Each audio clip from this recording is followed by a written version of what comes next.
YCP MLA గారు అప్పుడే decide అయిపోయినారు. మేము 80,000 నుంచి 90,000 వరకు మెజార్టీతో గెలుస్తాము.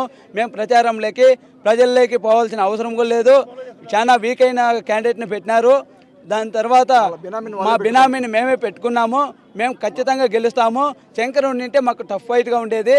కానీ ఇప్పుడు ఈ తంబలపల్లి నియోజకవర్గంలో మాకు వైసీపీకి ఎటువంటి ప్రాబ్లం లేదు అని చెప్పేసి ప్రజల్లో చెప్పుకుంటున్నారు.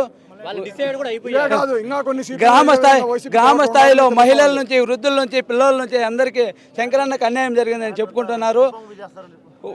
ఎలక్షన్కు ముందు శంకరన్న అభ్యర్థిగా ఉండి, ఇన్ఛార్జిగా ఉండి డబ్బులు ఎంతో ఖర్చు పెట్టుకొని అంగళ్ళు గలాట అయితేనేమి, మొలకల చెరువు గలాట అయితేనేమి ప్రాణ త్యాగాలకు లెక్క చేయకుండా మేమందరం కార్యకర్తలు 25 రోజులు ఇళ్లలో దానుకున్నా కూడా మాకు ఫోన్లు చేసి అండగా చెప్పి నేనున్నాను అని చెప్పి మాకు భరోసానిచ్చిన నాయకుడు, ఏకైక నాయకుడు శంకర్ యాదవ్ గారు.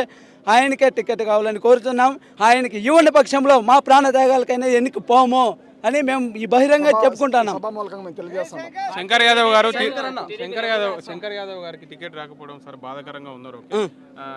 స్వతంత్ర అభ్యర్థి ఏమైనా నామినేషన్ చేసే అవకాశాలు ఉన్నాయా? లేదు. స్వతంత్ర అభ్యర్థిగా మాకేమీ ఆలోచన లేదు. చంద్రబాబు నాయుడు గారు మాకు సహాయం చేస్తారు. మా మనోభావాలు తెలుసుకొని మాకు మళ్ళీ న్యాయం చేస్తారని మేము కోరుకుంటున్నాం. అది కూడా జరగని పక్షంలో అది కూడా చేయగలుగుతామేమో అనుకుంటాం. ఎన్నో వ్యయ ప్రయాసాలకు ఓర్చుకొని మేము ఇన్ని రోజులకు పార్టీని కాపాడుకుంటూ వచ్చినాం.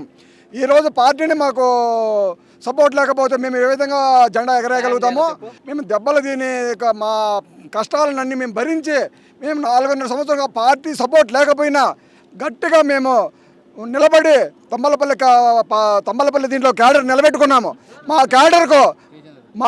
క్యాడర్కు బలమైన నమ్మకం మేము ఇవ్వాలని మేము అధ్యక్షుల వారిని కోరుతున్నాం. టీడీపీ అభ్యర్థి జయచంద్ర రెడ్డి గారు గెలిచే అవకాశాలు లేవా? టీడీపీ అభ్యర్థి జయచంద్ర రెడ్డి గెలిచడానికి అతడు కార్యకర్తలతో ఉన్నాడా? ఎవరితో ఉన్నాడు? అతను వైసీపీ లీడర్లతో ఉంటూ మమ్మల్ని కనీసం పలకరించడం కూడా. ఇప్పుడు నేను ఒక యూనిట్ ఇన్ఛార్జి. నేను ఇప్పటికి నాకు ఫోన్ చేసిన దాఖలాలు కానీ, ఒక గ్రామ కమిటీ అధ్యక్షులకు కానీ, కనీసం అంటే మండల కన్వీనర్లకు కానీ ఫోన్ చేసి ఎట్లా చేస్తామని అడిగిన దాఖలాలు లేవు. ఎన్నో రకాలుగా మేము పార్టీ కోసం పోరాడి మా ప్రాణాలను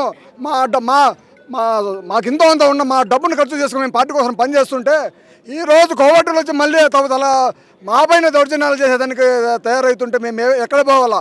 మేము గ్రామాలు వదిలి పక్క రాష్ట్రాలకు వలస పోవాల్సి వస్తుంది ఇదే కొనసాగితే.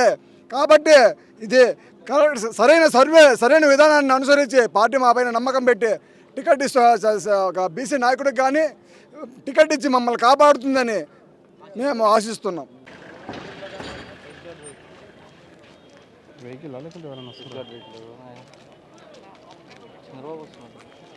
బయటికి వెళ్ళిపోతుందేమో.